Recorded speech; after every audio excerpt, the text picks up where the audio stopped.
ఊపిరొక్కసారి బిగబట్టినట్టు సచ్చి బతుకుతున్నదే నా ఊపిరొక్కసారి బిగబట్టినట్టు సచ్చి బతుకుతున్నదే నా గుండె మీద పెద్ద బండ మోపినట్టు రంది పట్టుకున్నదే మళ్ళీ జన్మ అంటూ మనకు ఉంటే మనల కలపమని కోరుకుంటా నాకు నేనే సెలవు తీసుకుంటా నీ తోడుగా నీ ఎంటనుంటా నీ తోడుగా నీ ఎంటనుంటా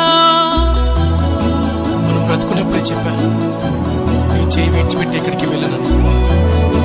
ఈరోజు చుట్టులో కాలుకున్నా నా చేయి మాత్రం నేను విడిచిపెట్టలేదు రాయే నా ప్రేమ జంట పానమున్నదాకా ఇంట ఉంటా నువ్వు రాకుంటే సిద్ధి మంటల కాలి బూడిదయ్యే